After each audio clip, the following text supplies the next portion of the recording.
Last night I got in a fist fight with a dolphin. He tried to steal my cab, so I pulled my knife out and tried to give him a stab.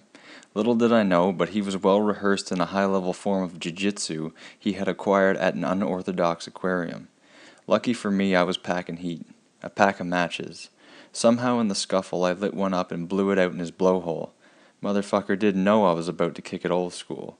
The smoke barely fazed him, and he got me in a rear-naked chokehold when my friend Steve came up and was like, "That's just a stupid fish," and gave his eye a poke. Terribly rattled, he released his porpoise death hold.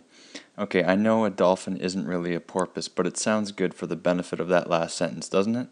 Besides, seconds before that, my friend Steve called the dolphin a fish, which probably doesn't make much sense either, but does any of this really make that much sense? I stumbled back on the sidewalk, and Steve said, "Let's go." Steve and I got the fuck out, then we got poutine. The evening had ended all right, except for the next scene. On the nightclub horizon, we spotted Flipper and his oceanic friends brandishing baseball bats with barbed wire on the ends. Needless to say, the vibe on the street was quite aggressive.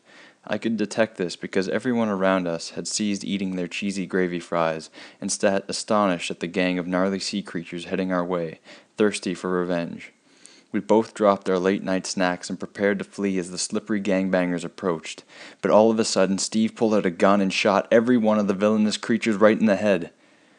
I looked at Steve and was like, "Holy fuck, dude, where did you get a gun?" He looked at me in all seriousness and said it was his stepdad's. I never looked at Steve the same way again. Sometimes when we hung out, he would be the one driving, and if someone cut him off in traffic, he would just flip out and scream.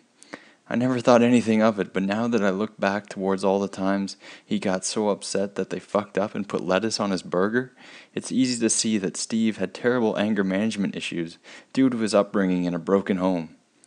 It's been 7 years since the night of the fight. My friend Steve is still in jail for the murder of 2 seals, a dolphin, an adolescent beluga whale, and he's not available for parole until 2026.